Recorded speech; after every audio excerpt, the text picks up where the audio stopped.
علوم آل محمد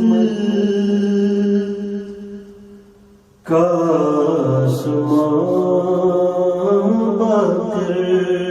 جابر بن عبداللہ انصاری صحابی رسول رضوان اللہ تعالیٰ علیہ محفل امام سید سجاد علیہ السلام میں جب پانچویں امام گھر سے نکلا ہے،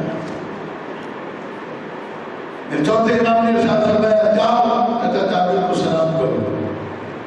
امام باقر علیہ السلام آئے، کہا میں محمد باقر ہوں، میرا سلام قبول کیا۔ حضرت جابر بن عبداللہ انصاری چکے محب اہل بیت صحابی گلے سے لگا دیا، منہ چوما، اپنے پہلو میں بٹھایا۔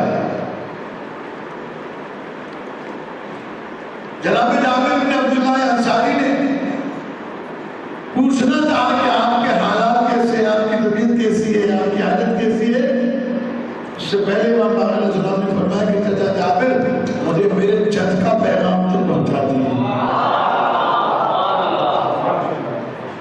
جناب جابر نے کہا واقعاً اللہ کے رسول نے مجھ سے کہا تھا کہ جب تم میرے پانچویں جانشین سے ملاقات کرو تو ان کی خدمت میں میرا سلام پیش کرنا ہے۔ جب سلام پیش کیا تو اس کے بعد یہ بات بھی اب مشہور ہے اور میں بھی کئی بار پڑھ چکا ہوں، لیکن پھر دہرانے میں کوئی حرج نہیں، بھولنے والوں کو یاد دلانا ہے، جنہیں یاد ہے ان کے لیے تجدید کرانا ہے کہ میرے پانچویں امام نے پوچھا، کہنے لگے کہ چچا جابر آپ کے ایمان کی کیفیت کیا ہے؟ سوچے سمجھ میں سننے جا کے آنے رب ابن محمد والے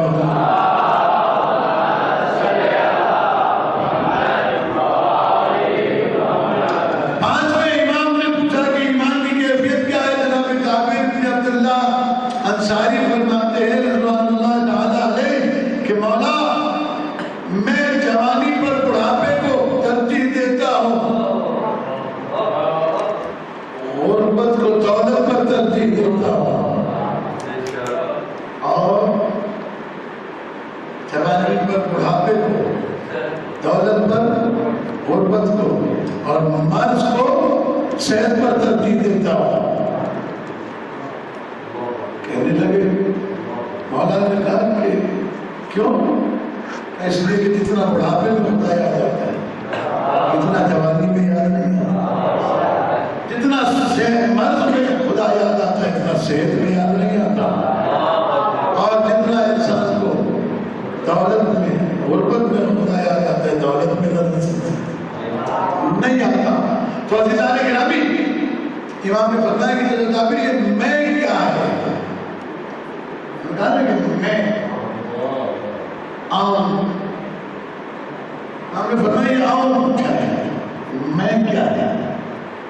جناب جابر نے پڑھا کیا کہنے لگے پھر آپ بتائیے کہ ایمان کی کیفیت کیا ہونا چاہیے؟ امام نے فرمایا ہم آل محمد نہ جوانی کو بڑھاپے پر، نہ بڑھاپے کو جوانی پر، نہ صحت کو غربت پر، نہ غربت کو صحت پر، اور نہ صحت کو بیماری پر، نہ بیماری کو صحت پر ترجیح نہیں دیتے۔ ہم تو یہ دیکھتے ہیں کہ خدا کیسے راضی ہے، وہ جوانی میں راضی ہے تو ہم جوانی میں راضی، وہ بڑھاپے میں راضی ہے تو ہم بڑھاپے میں راضی، وہ صحت میں راضی تو ہم صحت میں راضی، وہ مرض میں راضی تو ہم مرض میں راضی، وہ دولت میں راضی تو ہم دولت میں راضی، وہ غربت میں راضی تو ہم غربت میں راضی۔